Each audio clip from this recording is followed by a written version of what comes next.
During his remarks today, President Biden spoke of a better summer ahead for much of the country where vaccination rates are higher. And he warned of rising cases where vaccinations are lower. Last night, we looked at those problems in the South and several other states. Tonight, William Brangham focuses on how life has improved in one state where vaccination rates are high. Judy, New York State was hit as hard as anywhere in America by COVID-19. During the worst weeks in April of last year, the state averaged nearly and over 10,000 hospitalizations. But now, with the rollout of vaccines, things have taken a major turn. Today, over 70% of adult New Yorkers have received at least one shot, and average daily deaths have dropped to 12 this week, and new hospitalizations at around 1,000. For healthcare workers, of course, this is a hugely welcome change. For some perspective, I'm joined again by Dr. Craig Spencer. He's the Director of Global Health in Emergency Medicine at Columbia University Medical Center. Dr. Spencer, very, very good to see you again. I don't know if you remember, you and I spoke 16 months ago in the midst of the worst of New York's pandemic. And the way that you described it then was this sort of relentless onslaught of very, very sick people coming through your doors and not enough PPE and just the overwhelming stress of all that. Given where you are now compared to that, how this must be just an incredible turn for you all. Yeah, well, quite honestly, this is a turn back to what we were used to. March and April of last year was a turn for many of us to what seemed like the apocalypse. Patients, so sick that they couldn't even breathe or talk. That for us was our abnormal, just like COVID became everyone's abnormal all over the country and all over the world. What we're seeing right now in the emergency department is our old normal. I'm seeing the old patients that I used to see, the ankle sprains and the chest pains and the strokes and all the stuff that we used to see before COVID came surging into our emergency rooms last March and April. And quite frankly, it's nice to have our old job back. Right. I bet that's got. I'm curious how you all have processed that, because the research is quite clear and all of our own experiences are quite clear that you don't go through a trauma like that unscathed and it doesn't just wash off. Right. I said this probably about a week or two after COVID was going to scar a generation of healthcare workers.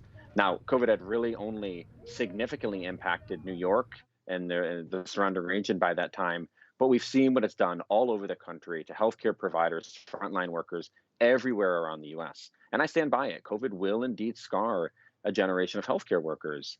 Look, there are friends of mine that have gotten sick with this virus. I've lost friends and colleagues to this virus. We know that 115,000 healthcare workers around the world have already died from COVID-19, and more are being added every single day. I think we processed this initially, after we were able to get over some of the physical exhaustion, the mental exhaustion hit.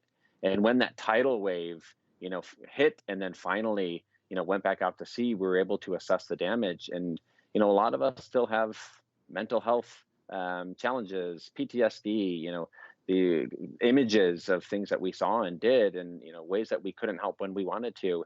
And that's going to linger with us. I think some of us have found healthy ways to manage that. And I still think that there are many amongst us who still deal with the impact of what we saw, what we did every single day, and will for quite some time. I know you and you yourself worked in Guinea and fought Ebola there years ago. I wonder how you're balancing the reprise in a way that we're getting here thanks to vaccines, while knowing that so many other countries around the world are on fire and are experiencing now what you experienced back then. Quite frankly, it's maddening to me. It's upsetting. It makes me so sad that what we've gone through here in the US and the impact and lives already lost in the US. And now we're opening back up and going back to normal. And we're all really excited about that. But the reality is more people have already died of COVID-19 in 2021 than died in 2020. There will be friends like my friends in East Africa or in West Africa and other places around the world that might not see a vaccine until 2022 or maybe even later because of hoarding in wealthy countries, the fact that we're buying up booster shots to have available, in the fall and the winter in this year in case we need them. As as friends of mine, healthcare workers around the world are still getting infected and still dying every single day because they don't have access to a vaccine. Now, I'm very excited that we're getting back to normal. I'm very glad to have my old job back. To be thoughtful about the impact that this has had on healthcare workers and other frontline workers all over the world. When I was in West Africa treating Ebola, there were more healthcare workers, more doctors in the one hospital I was treated for Ebola in New York City by Ebola in 2014 combined.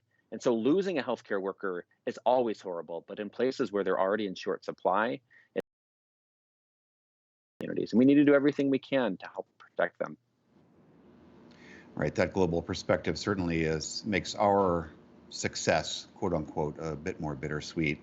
Dr. Craig Spencer, Columbia University Medical Center, great to see you and glad to hear you're getting somewhat back to normal. Thanks for being here. Thank you. Thanks for having me.